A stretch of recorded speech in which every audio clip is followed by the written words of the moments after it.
మీకుండే ఎటువంటి గ్రహ బాధలైనా గృహ బాధలైనా శాశ్వత పరిష్కారం కోసం సంప్రదించండి శ్రీనివాస జ్యోతిషాలయ. నమస్తే, వెల్కమ్ టు అవర్ ఛానల్. నేను పద్మిని. ప్రస్తుతంతో పాటు social activist and political analyst Krishnakumari గారు ఉన్నారు. మాట్లాడదాం. మేడం నమస్తే. మేడం నమస్తే.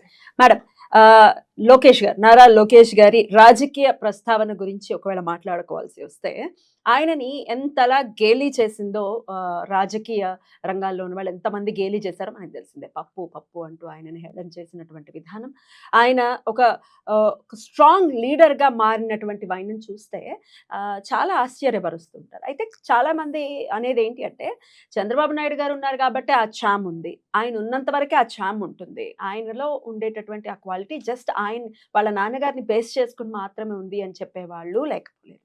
అసలు ఈయనని ఒక స్ట్రాంగ్ లీడర్గా ఫర్దర్గా చూసుకుంటే ఫ్యూచర్లో భవిష్యత్తులో ఒక స్ట్రాంగెస్ట్ లీడర్గా ఈయన ఇంకా ఎదిగే అవకాశం ఉంటుంది అనేది అనుకోవచ్చా? What is your analysis? అలాగే ఇప్పుడు జెడ్పీటీసీ ఎన్నికల్లో కూడా టీడీపీ విజయాన్ని సాధించింది. అంటే ఎట్లాగో గవర్నమెంట్ వాళ్ళదే కాబట్టి ఎంతో కొంత ఫర్గా వాళ్ళకే ఉంటుంది అనుకోండి, బట్ దెన్ స్థానాన్ని అయితే కైవసం చేసుకుంది. దీని గురించి కూడా ఒక్కసారి మీ అనాలిసిస్. ఇప్పుడు ఒకవేళ వాళ్ళ నాన్న ఉన్నంత వరకే అతని ప్రభ వెలుగుతుంది, తర్వాత ఉండదు అని అనుకుంటే గనక ఇంకా తండ్రి చాటు కొడుకులానే ఉండుండేవాడు. ఈవేళ లోకేష్ తన నిర్ణయాలు తను తీసుకునే స్థాయికి వచ్చాడు. ఒకటి ఏంటి అంటే, అతని జీవితంలో చంద్రబాబు నాయుడు గారు చేసిన తప్పు కావచ్చు, లోకేష్ చేసిన తప్పు కావచ్చు, ఒకటి ఏంటి అంటే, ఆ రోజున ఎన్నికల్లో పోటీ చేయకోకుండా ఎమ్మెల్సీ తీసుకుని మినిస్టర్ తీసుకోవటం ఒక్కటి మినహాయిస్తే అతని రాజకీయ జీవితంలో ఎవరు పేరు పెట్టడానికి లేదు.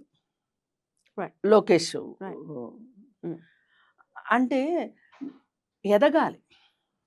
ఒక వ్యక్తి రాజకీయాల్లోకి రావాలనుకుంటే రాజకీయాలు తెలుసుకోవాలి, రాజకీయాల్లో నలగాలంటారు చూసారా, వ్యాపారంలో నలగాలి అంటారు, అలా అవ్వాలి.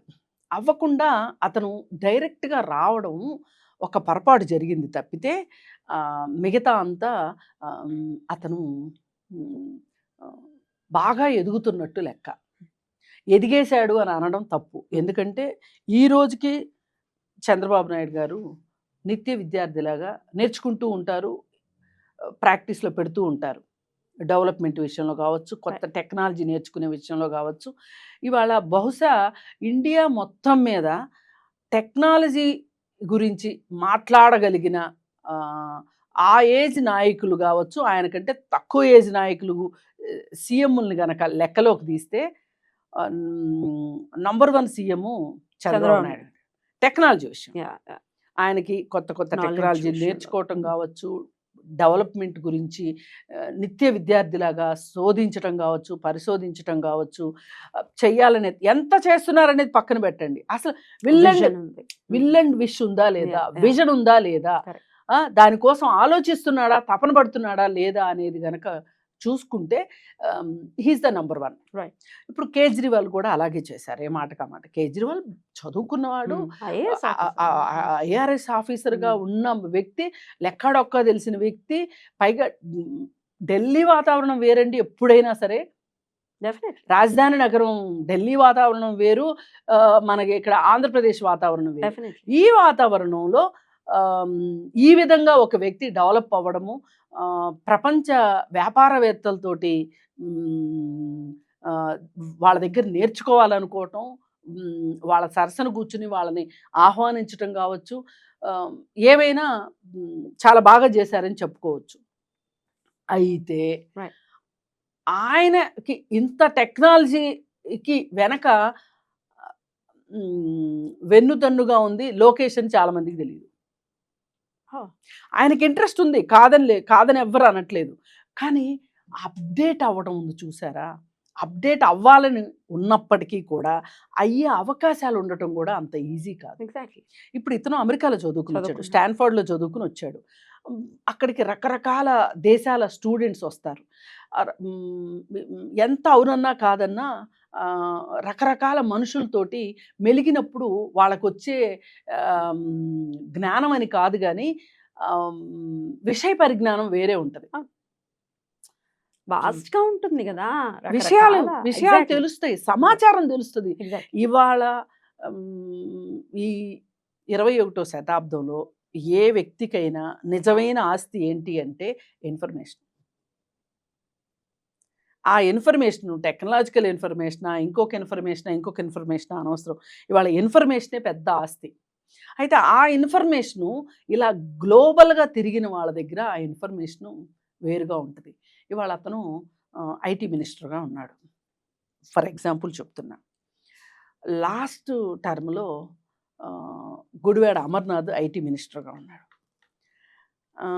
అయితే ఇప్పుడు ఇంటర్నేషనల్గా వ్యాపారాలకు సంబంధించిన పెద్ద పెద్ద ఎగ్జిబిషన్స్ అవి జరుగుతూ ఉంటాయి, దానికి వెళుతూ ఉంటారు.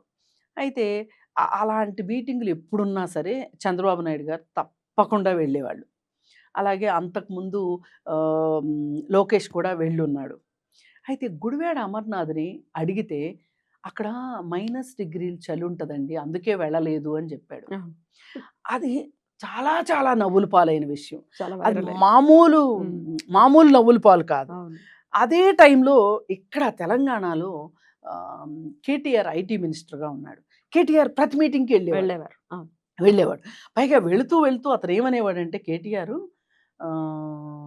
చంద్రబాబు నాయుడు గారి టాపిక్ వస్తే టెక్నాలజీ విషయంలో మటుకు ఆయన మా అందరికీ గురువు అని ఒప్పుకునేవాడు. అలా ఆ ఇంట్లోనే ఆ వాతావరణం ఉంది. ఆ వాతావరణంలో ట్రైన్ అయిన లోకేష్ ఆ విధంగా ట్రైన్ కాకుండా ఎలా ఉంటాడు? First point. సెకండ్ పాయింట్ ఏంటి అంటే, ఎవరినైనా సరే ఎక్కువగా గేలి చేశారనుకోండి, వాళ్ళకి కానీ పంతం వచ్చిందనుకోండి, నిజంగా అది రైట్ వేలో గనక ప్రొజెక్ట్ అయ్యిందనుకోండి, ఇంకా వాళ్ళు ఎవ్వరు ఆపలేరు. పిల్లి పులైపోయినట్టు అయిపోతుంది అంటారా? అయిపోతారు. పప్పు అని ఈ దేశం మొత్తం మీద ఇద్దరిని ఎక్కిరిచ్చారు. ఆ ఇద్దరు ఇవాళ చిచ్చర పిడుగులు అయ్యారు. కాకపోతే వ్యతిరేక శిబిరాల్లో ఉన్నారు ఆ పులులు ఇద్దరు. ఎవరు అంటే రాహుల్ గాంధీ, లోకేష్. ఈ ఇద్దరినే అసలు ఎంత దారుణం అంటే, వీళ్ళ పేర్లు కొడితే పప్పు వచ్చేలాగా క్రియేట్ చేశారు ఇంటర్నెట్లో. ఇది నిజంగా ఇది క్షమించే విషయం కాదు. ఎవరన్నా చేయనివ్వండి, కావాలని చేసిందే అది. అలా చేశారు. చేసినందుకు గాను ఆ ఇద్దరు మరి పట్టుదలగా తీసుకున్నారా, ఎడం చేయి పిడికిలు బిగించారో తెలియదు, కానీ ఇద్దరు మట్టుకు బాగా తయారయ్యారు. ఏకులు మేకులు అవ్వడం అంటారు చూసారా, ఆ విధంగా తయారయ్యి వీళ్ళు మేము సమాధానం చెప్తాము అన్నట్లుగా తయారయ్యారు. ఇప్పుడు ఇంత తయారైన తర్వాత చంద్రబాబు నాయుడు గారు ఉండనివ్వండి, లేకపోనివ్వండి, ఉంటే బోనస్ ఏంటి, ఒక అనుభవం పనికి వస్తుంది. ఎంతైనా సరే పెద్దవాళ్ళ అనుభవం ముందు పిల్లలు పనికిరారు. ఇన్ఫర్మేషన్ ఉండొచ్చు, కానీ ఎక్స్పీరియన్స్ మ్యాటర్. ఇన్ఫర్మేషన్కి ఎక్స్పీరియన్స్ కూడా తోడైంది అనుకోండి, ఇంకా వాళ్ళని ఆపేవాళ్ళు ఎవరుంటారు? అందుకని చెప్పి ఇప్పుడు ఉన్నటువంటి ఎక్స్పీరియన్స్ ఇంకా డెఫినెట్ గా ఆయనకు హెల్ప్ అవుతుంది.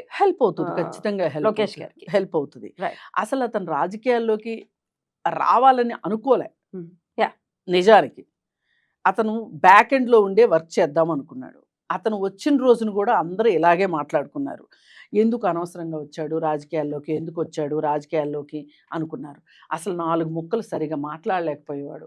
అంబేద్కర్ జయంతికి, అంబేద్కర్ వర్ధంతికి కూడా కన్ఫ్యూజ్ అయిపోయింది. అంటే స్టేజ్ ఫియర్ ఉంటుంది, మొదట్లో ఎవరికైనా ఉంటుంది కదా, ఎవరికైనా ఉంటుంది కదా.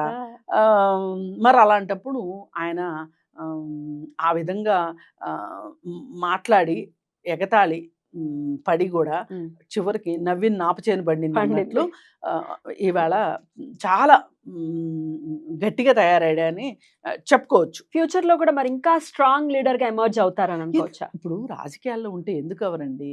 ఇప్పుడు ములాయం సింగ్ యాదవ్ కొడుకు అఖిలేష్ యాదవ్ పెద్దగా రాజకీయాల్లోకి వస్తాడు అని అనుకోక అతను ఇక్కడే కర్ణాటకలో ఇంజనీరింగ్ చదువుకున్నాడు. అతనికి క్రికెటర్ అవ్వాలని ఉండేది. అయితే అతను నిజానికి బాగా మంచి క్రికెటర్ కూడా. అయితే ఒకసారి క్రికెట్ బాల్ తగిలి ముక్కు ఈ బోను ఇరిగిపోతే, అందుకే అతను ముక్కు వంకరగా ఉంటుంది అఖిలేష్ యాదవ్ది. అతనేంటి అసలు అతనికి రాజకీయాలంటే ఇంట్రెస్టే లేదు. అట్లా డ్రైవ్ అలాంటి మనిషి రాజకీయాల్లోకి వచ్చాడు. ఇవాళ అఖిలేష్ యాదవ్ ఎంత ఫెమిలియర్, ఎంత ఎంతటి లీడర్. లీడరు. అలాగే తేజస్వి యాదవ్, అతను కూడా రాజకీయాల్లోకి రావాలనుకోలే, లాలూ ప్రసాద్ యాదవ్ కొడుకు, అతను కూడా వచ్చాడు. అంటే నేను ఈ కుటుంబ రాజకీయాలు లో ఖచ్చితంగా కుటుంబాల్లో నుంచి లీడర్ల పిల్లలే లీడర్లు అవ్వాలి అనే ఉద్దేశం నాది కాదు. కానీ వీళ్ళని ఎగ్జాంపుల్స్గా చెప్పేటప్పుడు ఇలా యంగ్ లీడర్స్ ఎమర్జ్ అవుతున్నారు ఇవాళ. వీళ్ళందరికీ బాసు ఒక రకంగా అందరికంటే పెద్దోడు రాహుల్ గాంధీ. రాహుల్ గాంధీ కూడా ఇవాళ ఇవాళ ఒక డీసెంట్ లీడర్ ఎవరన్నా ఉన్నారు ఈ భారత రాజకీయాల్లో అంటే గనక రాహుల్ గాంధీని చెప్పుకోవచ్చు. చాలా డీసెంట్ లీడర్. అతను మాట్లాడితే ముత్యాలు ఏరుకోవచ్చు. అందరికిలాగా ఉపమానాలతోటి సమాసాలతోటి మాట్లాడలేడేమో కానీ అతను మాట్లాడే మాట పొందిగ్గా ఉంటుంది, ఇన్ఫర్మేటివ్గా ఉంటుంది, ఇంట్రెస్టింగ్గా ఉంటుంది. ఎవరిని హేళన చేయటము, అలాగే డ్రామా డైలాగులు వేయడము, విపరీతంగా పగలబడి నవ్వడము, వికటహాసాలు చేయడము, అలాంటివి ఏమీ ఉండవు. విషయం ప్రకారం మాట్లాడతాడు. మొన్న ఈ ఓటర్ లిస్టులు దీని గురించి పవర్ పాయింట్ ప్రెజెంటేషన్ ఇచ్చాడు 1 hour పాటు. నాకు అతను చూస్తే పొలిటీషియన్ అనిపించలా నిజానికి. ఏదైనా ఒక కాలేజ్లో ఒక యూనివర్సిటీలో ప్రొఫెసర్ లాగా అనిపించాడు. ఇంత చక్కగా ఎక్స్ప్లెయిన్ చేశాడు, డీటెయిల్డ్గా ఎక్స్ప్లెయిన్ చేశాడు. అట్లాగే ఇప్పుడు లోకేష్ ఇంగ్లీష్ మాట్లాడుతుంటే కూడా, అంటే ఎవరైనా ఫారిన్ డెలిగేట్స్ వాళ్ళు వచ్చినప్పుడు కానీ, ఇప్పుడు మొన్న దావోస్ అటు మీటింగులకు వెళ్ళినప్పుడు కానీ చాలా బాగా మాట్లాడాడు. అసలు తడుముకోకుండా ఇంగ్లీష్ మాట్లాడుతున్నాడు. అంటే ఇంగ్లీష్ మాట్లాడడం గొప్పని కాదు, అవసరమైనప్పుడు మాట్లాడాలి కదా. అదే జగన్మోహన్ రెడ్డిని ఎగ్జాంపుల్గా తీసుకోండి. ఈ జగన్మోహన్ రెడ్డి తాలూకు మనుషులేగా పప్పు పప్పు పప్పు పప్పు, ఇంకెవరికి ఉంటుంది అంతకంటే అనడానికి? మరి ఇప్పుడు జగన్మోహన్ రెడ్డిని ఇంగ్లీష్ మాట్లాడమనండి, ఆయనకి టమాటాకి పొటాటోకి తేడా తెలీదు. మొన్న తెలుగు రాదు, ఇంగ్లీషు రాదు. నాకు అది ఆశ్చర్యంగా ఉంటుంది. ఇప్పుడు మనం తెలుగు మాట్లాడతాం, మీకు నాకు పెద్ద ఇంగ్లీష్ వచ్చని నేను అనుకోవట్లే. ఏదో మనం మేనేజ్ చేసుకుంటాం, మేనేజబుల్ ఇంగ్లీష్ మనకుంది. కానీ తెలుగు అయితే మట్టుకు కాస్త వచ్చు కదా, వినసొంపుగా అయితే మాట్లాడతాం కదా. మరి ఆయనకి తెలుగు రాదు, ఇంగ్లీష్ రాదు, ఏమొచ్చాయి అంటే హిందీ కూడా రాదు. నేను ఎప్పుడు హిందీ ముక్క అతని నోట్లోంచి వినలే. మేబీ స్టేజ్ మీద ఉండేసరికి కన్ఫ్యూజన్ తో ఆయన కూడా స్టేజ్ ఫియర్ ఇంకా ఉంది అని. ఎన్ని సంవత్సరాలమ్మా స్టేజ్ ఫియర్? ఎప్పుడు ఎంపీ అయ్యాడు? వాళ్ళ నాన్న ఉండగా ఎంపీ అయ్యాడు. 2006లోనూ ఎప్పుడో ఎంపీ అయ్యాడు ఆయన. ఎన్ని సంవత్సరాలు ఎంపీ అంటే? వెళ్ళి పార్లమెంట్లో కూర్చుంటే కదా, మాట్లాడితే కదా ఏమన్నా. ఎప్పుడు వ్యాపారాలు చేసుకునే సరిపోద్ది. సరే, ఏదేమైనా అది కాదు టాపిక్. ఇప్పుడు ఒకటి ఏంటి అంటే, ఇతను ఒక యంగ్ పొలిటీషియన్గా ఎమర్జ్ అయ్యాడు, ఒక స్ట్రాంగ్ పొలిటీషియన్గా అయ్యాడు. ఇంకా ఇంకా మెరుగులు దిద్దుకుంటూ ఇవాళ రామ్మోహన్ నాయుడు మంచి యంగ్ లీడర్. అంటే యంగ్ క్రీమ్ వస్తుంది ఇప్పుడు, బాగా రావాలి. అసలు యంగ్ పీపుల్ లేకపోతే ముసలోళ్ళతోటి ఎన్ని సంవత్సరాలని అదే మనుషుల్ని చూస్తాం మనం. అందుకని ఏది ఏమైనా లోకేష్ తనని తాను నిరూపించుకున్నాడు అనిపిస్తుంది. ఇది సస్టైన్ అవుతాడనే నమ్మకం కూడా ఉంది. ఎందుకంటే అతనికి ఒక ఆశ ఉంది, ఒక ఇంట్రెస్ట్ ఉంది. ఇప్పుడు ఎవరికైనానండి భవిష్యత్తులో నువ్వేమవుతావు అంటే ఒక పెద్ద ఆశయం పెట్టుకున్నారనుకోండి, దానికోసం వాళ్ళు పరితపిస్తారు, కష్టపడతారు. ఇప్పుడు వాళ్ళ నాన్నకు లాగానే రోజుకి ఇన్ని గంటలు పనిచేయాలనే ఒక నియమంతో పనిచేస్తున్నాడని అంటున్నారు. కానీ ఎంతవరకు ఫలితాలు ఇస్తున్నాయి, ఎంతవరకు అనేది మనం వేచి చూడాలి. అతనైతే మటుకు స్ట్రాంగ్ లీడర్గా. ఈ జడ్పీటీసీ ఎన్నికల్లో టీడీపీ విజయం సాధించింది, దీన్ని ఎట్లా చూస్తారు? ఇది కూడా ఒకసారి. అది లోకల్గా బీటెక్ రవికి లోకేష్ అంటే ఇక్కడ డిఫరెన్స్ ఏంటి అంటే జనరేషన్ గ్యాప్ కూడా ఉంటుంది. చంద్రబాబు నాయుడు గారికి ఆయన జనరేషన్ ప్రకారం ఆయనకి ఏంటి అంటే ఒకరికి పూర్తిగా బాధ్యత ఇవ్వటం ఆయనకి ఇష్టం ఉండదు. నేను అబ్జర్వ్ చేసిన దాని ప్రకారం ఆయన మళ్ళీ తరచి చూస్తూ ఉంటారు, వెనక్కి ముందుకి లాగుతూ ఉంటారు. ఆయనది కొంచెం గుంట చిక్కుడు వ్యవహారం అని అంటారు చంద్రబాబు నాయుడు గారిది. లోకేష్ అలా కాదట. లోకేష్ ఏంటి అంటే ఒకరిని నమ్మాడు అనుకోండి, వాళ్ళకి ఆ రెస్పాన్సిబిలిటీ ఇచ్చాడు అనుకోండి, నాకు రిజల్టే కావాలి, ఏమొద్దు మధ్యలో మాట. నాకేం చేస్తావు నాకు తెలియదు, ఇప్పుడు రిజల్ట్ అలానే వచ్చింది. రిజల్ట్ అలానే వచ్చింది. ఈ బీటెక్ రవి అనే అతను చిచ్చర పిడుగు, అతను రిజల్ట్ ఇచ్చి చూపించాడు. రైట్. అంటే ఊరికే బాధ్యత ఇచ్చేయటం కాకోకుండా అతనికి కావాల్సిన వనరులన్నీ ఇచ్చి Right. ఇంక నువ్వేం చేస్తావో చేసుకో అన్నట్లు చేశారు, చేసి చూపించారు. Right. అందుకని ఈ ఈ ఈ పులివెందుల అంశము చాలా చిన్నది నన్ను అడిగితే, Mm. కానీ ఆ మెంటాలిటీ ఉంది చూసారా. ఇప్పుడు మొన్న ఎమ్మెల్యే సీట్లు, ఎంపీ సీట్లు విషయంలో కూడా, సెలక్షన్ విషయంలో కూడా బాబు గారిది నాంచే ధోరణి ఉండేదట. ఈయన అట్లా కాదంట, ఈయన ముందే ఫ్రేమ్ చేసి పెట్టేసుకున్నాడు లిస్టు. ఫైనలైజేషన్ మటుకు ఈయంది, ఇతందే. అంటే బాగా అబ్జర్వ్ చేసి, అందుకే కొత్త వాళ్ళకి చాలా మందికి సీట్లు వచ్చినాయి, యంగ్ పీపుల్కి చాలా మందికి సీట్లు వచ్చినాయి. అది విజయానికి ఎంతో కొంత దోహదపడింది. ఖచ్చితంగా, Right. ఖచ్చితంగా. Right. ఇప్పుడు ఆ మాట చంద్రబాబు నాయుడు గారు విన్నారు కాబట్టి Yeah. వాళ్ళకి సీట్లు ఎక్కువ వచ్చినాయి. ఎక్కువ ఇక్కడ వచ్చింది. ఇక్కడ కేటీఆర్ కూడా చెప్పాడు, నిజానికి కేసీఆర్ 50 సీట్లు మార్చమని చెప్పాడు, 50 సీట్లు మార్చలా.